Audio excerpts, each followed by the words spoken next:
Fala pessoal, beleza? Lucas Gomes na área, lançando mais um corte para vocês. Então já peço desde já aí que deixa seu like, se inscreve no canal, dá essa força pra gente aí do Rock BH, beleza? Valeu!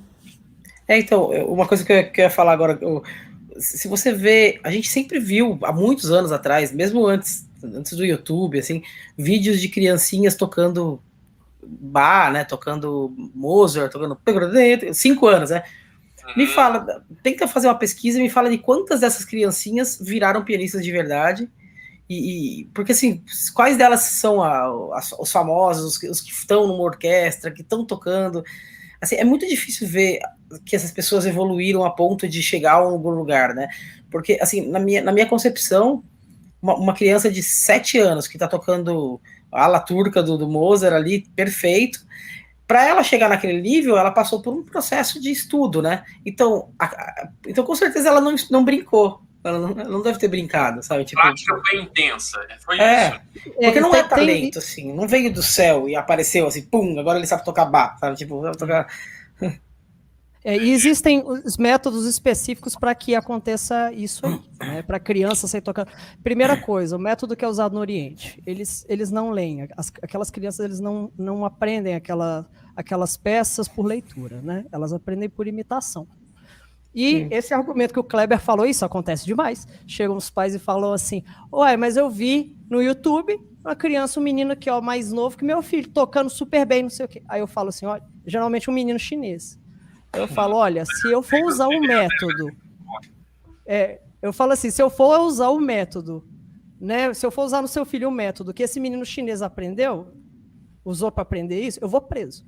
Porque é uma coisa terrível, né? É outra mentalidade, né? Não é assim que funciona. Você está disposto a sujeitar seu filho a tolher a infância dele em prol de tocar bem, simplesmente? E outra, você não está desenvolvendo a musicalidade dele por completo, né? Eles não aprendem por partitura, nada disso, né? Sim. E, assim, eu acho muito louvável e tal, mas eu acho que é um pouco fora da nossa realidade. Eu acho que existem métodos mais, assim, menos danosos ou né, mais sadios para se aprender música. Exatamente. E tem um lance do você onde você quer chegar, né? Então, é só uma opinião minha, uma visão minha, tá? Só aquela coisa, eu queria chegar no topo do Everest, né? Daí você chega no topo do Everest e fala, pronto, e agora, né? O que eu faço, né? Então a pessoa com 12 anos chega, né? Tipo, aí não tem mais porquê, né? Continuar tanto. Eu conheço uma história de um pianista de 12 anos que ele gravou com o Chick Corea, gravou com um monte de gente. Então, tipo, tem o Sérgio Salvatore, né? Ele, se procurar o nome Sérgio Salvatore, ele tem um disco dele com 11 anos, ele era da gravadora GRP, que era uma das maiores gravadoras de jazz que tinha. E, assim, composições dele lindas, ele tocando, assim, absurdamente. Eu tentei acompanhar um pouco a carreira dele uma época, eu vi que ele sumiu. Aí, um tempo atrás, eu fui pesquisar, ele parou, tipo, com 20 e poucos anos, porque era assim, era impressionante como ele tocava com 11 anos e meio, 12 anos, porque além de ter técnica, ele improvisava bem, com coração, maturidade, coisa para uma criança de 11 anos, né? Então ele alcançou um nível muito alto, com 15 anos ele com um disco com o Chick Corea, o Pat Tucci, o Dave Weckl, tipo, no Carnegie Hall. Aí você fala, o cara chegou no topo, né? Tipo, aí ele parou, ele se formou em TI. Aí ele voltou a tocar com 36 anos depois, de muito tempo. Acho que deu um burnout, assim, tipo uma crise existencial, alguma coisa, né? Tipo, o que eu tô fazendo?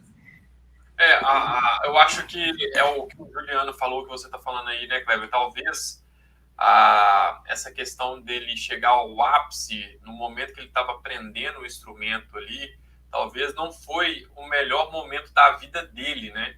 Ele abandona e procura outra coisa no qual fosse mais satisfatória para ele, poxa, dessa intensidade de ter que aprender o instrumento com cada dia com mais perfeição, talvez isso não foi tão bom quanto... E o interesse, né? O interesse não foi dele, foi do pai, talvez, foi da mãe, tipo, que é o que acontece que a gente vê, né? Tipo, eu quero que meu filho toque, mas é o interesse do pai, não da mãe, né? Isso é...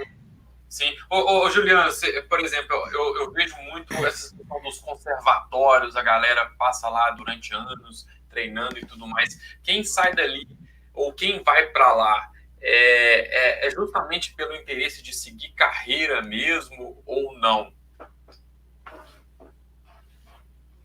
Eu acho que o Juliano travou, que deve ter... Travou? Travou, Deve ter caído. Mas assim, eu acho que a minha visão não é. O conservatório ele é um modelo de escola, né? Sim. O conservatório, ele em alguns países, lá na Áustria, onde eu estudei, o conservatório acaba sendo um ensino superior. Mas legal. no Brasil não chegou. No Brasil chegou uma época, eu acho que até foi isso. Tipo, algumas escolas chegaram a fazer isso, mas tipo, você poderia. Eu acho que eu posso estar enganado, mas acho que algum momento da história você poderia ter um bacharelado de algum instrumento por causa de um conservatório. Só que existiam umas regras, né? Algumas regras para conservar. Para ter o conservatório, você precisa ter professor, pelo menos 2 professores que são formados em alguma coisa. Então tinha umas regras, né? Isso mudou bastante, né? Os conservatórios viraram escolas normais.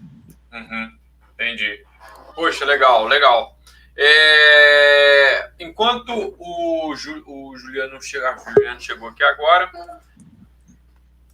deixa eu colocar ele aqui. Voltou, ele entrou. Bate-papo. Oi, gente, desculpa, caí de novo, mas voltei. Não esquenta a cabeça não, pode ficar tranquilo. Geralmente acontece, questão de conexão, mas sem problemas, porque aqui a gente está conseguindo desenvolver o bate-papo aqui, tá bem legal, tá fluindo, tá muito bom. Não sei se você pegou a conversa... Não, volta a pergunta, que você começou a falar dos conservatórios, aí que caiu. Mas como é que você vê a questão do conservatório para as pessoas hoje? Como é que você vê? O Kleber já colocou a visão dele do conservatório e tudo. Para você, hoje, quem vai para os conservatórios hoje vão com qual intuito? Os conservatórios, na verdade, eu não sei exatamente dizer, porque eu não estudei em conservatório, porque aqui em Belo Horizonte, você é de Belo Horizonte também, né?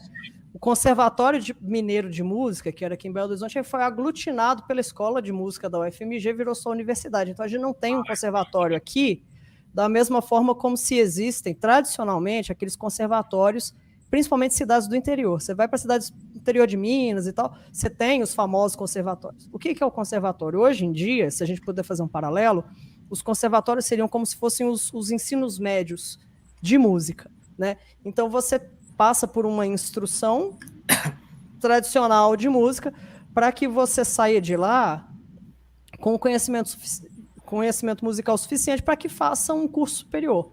Obviamente, né, grande parte dos alunos não digo grande parte, mas muitos dos alunos que entram em curso superior não necessariamente fazem conservatório, né?